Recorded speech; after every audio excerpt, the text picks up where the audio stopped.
That's final force. So we actually managed to tidy up the wirings, because before it was spaghetti, everything sits in here inside, and it's not good because it's disturbing the hydro tank. And then up here, two connectors here are done. Okay, we put some markings, make sure that it's back on the original position. And then yeah, so we're going to start the engine now.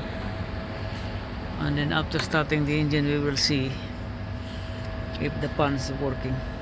We need to put markings on the pan, so we will know if they are working. And then the coolant sensor here also connected. So as you can see, we have top up the coolant. This is more or less 20 liters coolant, fresh coolant.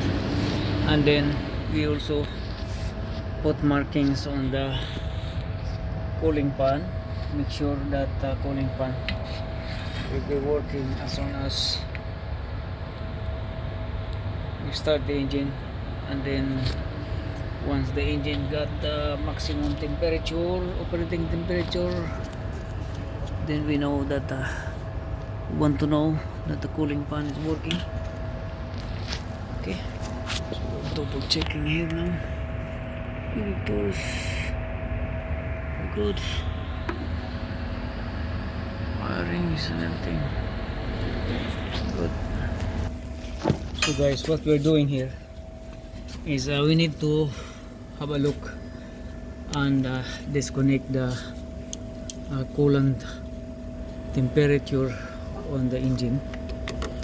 The reason for that, because we need to know that the cooling pan is working as soon as we disconnect the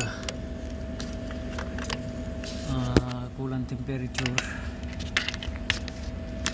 here. So this is the coolant temperature here, this side here. So we're gonna disconnect it, because if not, it take time to kick in. The cooling pan take time to kick in, and we cannot wait for that thing. So we need to disconnect this, so we know that the coolant pan is working. Okay, that's the coolant temperature sensor on the engine disconnected. So we will start the engine, and the cooling system should kick in automatically, even without waiting for the engine to have the maximum heat temperature.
that's how you do it, so you will not wait for the engine to get into the maximum operating temperature in order to know that the coolant fan is working.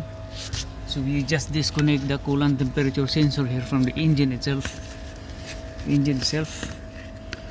So now we're gonna put it back on, because we know already that the cooling system is working, cooling fan working. So we're gonna put it back on.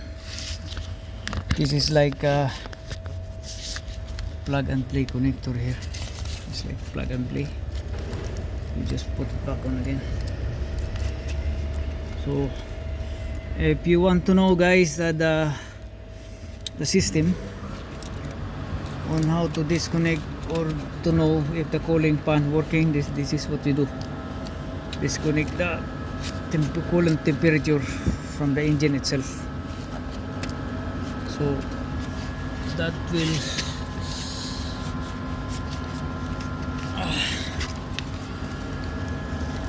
activate the cooling fan system to work. Okay, let's click. Okay, let's click, and that's it. Now we put it back on. Put the cover on, engine fan on, and we'll start the engine.